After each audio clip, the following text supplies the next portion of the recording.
Update India TV, हर खबर सच्चाई की ओर। निप्पॉन प्रकल्पग्रस्तांच्या समस्या निवारणार्थ मुख्यमंत्र्यांशी बोलेल राज्यमंत्री आशिष जयस्वाल। निप्पॉन प्रकल्पग्रस्तांच्या बाबतीत एमआयडीसीचे धोरण म्हणजे क्रूरता। चंद्रपूर जिल्ह्यातील भद्रावती येथील नव्याने येऊ घातलेल्या न्यू ग्रेटा एनर्जी व न्यू एरा क्लिमटेक या कोल गॅसिफिकेशन प्रकल्पाकडे महाराष्ट्र औद्योगिक विकास महामंडळाने 1994 साली स्थानिक शेतकऱ्यांना विकासाचे गाजर दाखवत अधिग्रहित केलेल्या जमिनी 2024 साली हस्तांतरित केल्या। मात्र दीर्घ कालावधीपासून भूमिहीन झालेल्या प्रकल्पग्रस्तांच्या मागण्यांवर एमआयडीसी कंपनी, शासन तोडगा काढायला तयार नाहीत। या पार्श्वभूमीवर चंद्रपूर लोकसभा क्षेत्राचे संघटक मुकेश चिवतोडे यांचे पुढाकारातून शिवसेना शिंदे गटाचे वित्त व नियोजन तथा मदत व पुनर्वसन राज्यमंत्री आशिष जयस्वाल यांचे समक्ष मंत्रालय मुंबई येथे त्यांचे दालनात प्रकल्पग्रस्तांची बैठक घेण्यात आली।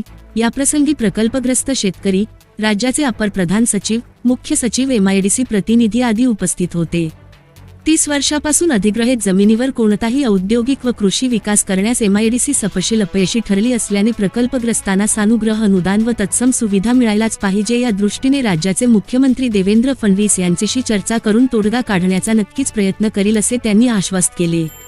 कोळसा खाणी, पाटबंधारे, रस्ते निर्मिती आदी बाबतीत मदत व पुनर्वसन धोरण राबविल्या जाते, तर एमआयडीसीने जमिनी अधिग्रहित करून शेतकऱ्यांना भूमिहीन केले। याबाबत वेगळा न्याय हे अन्यायकारक असल्याने याबाबत सुधारणा होणे आवश्यक असल्याचे त्यांनी स्पष्ट केले। अपडेट इंडियाने याबाबत लोकसभा संघटक मुकेश चिवतोडे यांच्याशी मुंबई मंत्रालय येथे बातचीत केली असता पुढील प्रतिक्रिया व्यक्त केल्या गेली। अपडेट इंडिया प्रतिनिधी लिमेश माणूसमारे। सविस्तर सगळ्या प्रकल्पग्रस्तांकडून ज्या मागण्या होत्या त्या प्रामुख्याने 6 ते 7 मागण्या आम्ही आशिषजी जयस्वाल साहेब, आपले संपर्क मंत्री आणि राज्याचे कृषी व पुनर्वसन मदत मंत्री यांच्याकडे ठेवल्या। तर त्याच्यामध्ये शासनाचे भरपूर सारे अडथळे त्या ठिकाणी आम्हाला म्हणजे येऊन राहिले। जर शेतकऱ्यांना मदत मिळाली पाहिजे तर ते कोणत्या हेड खाली मिळाली पाहिजे, कारण की जमीन जे अधिग्रहण झालं होतं ते जमीन अधिग्रहण फक्त एमआयडीसीनी केलं होतं आणि आज एमआयडीसीच्या याच्यामध्ये ना कुठल्या पुनर्वसनाचा म्हणजे कुठली तरतूद आहे, ना त्याच्यामध्ये सानुग्रह अनुदानाची तरतूद आहे, ना त्याच्यामध्ये पीएपी प्रकल्पग्रस्ताचं सर्टिफिकेट देण्याची तरतूद आहे। एकीकडे कुठेतरी आपण बघून राहिलो की एमआयडीसी ही जी कंपनी आहे ही शासकीय कंपनी आहे, परंतु शासनाचे भरपूर सारे नियम त्यांना लागू होऊन नाही राहिले किंवा त्यांच्या त्या याच्यामध्ये योजनेमध्ये ते समाविष्ट नाही आहे।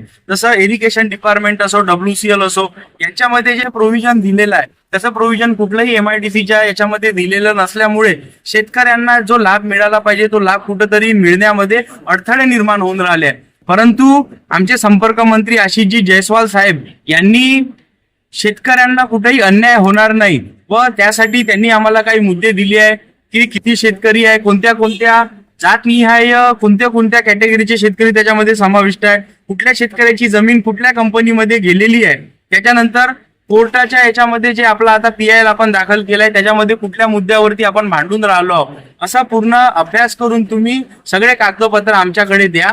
त्याच्यानंतर साहेबांनी पॉझिटिव्हली आपल्याला सांगितलं आहे की या महाराष्ट्राचे मुख्यमंत्री देवेंद्रजी फडणवीस साहेब यांच्याकडे सविस्तरपणे हा मुद्दा मांडू आणि याच्यामध्ये कुठंतरी म्हणजे पॉझिटिव्ह तोडगा निघल आणि शेतकऱ्यांना कुठेतरी न्याय मिळेल यासाठी आपण सातत्याने मदत करू। आणि जयस्वाल साहेबांनी स्वतः सांगितलं की मी तुमच्या पाठीशी आहे आणि तुम्हाला मदत मिळाली पाहिजे यासाठी सातत्याने आपण प्रयत्न करू।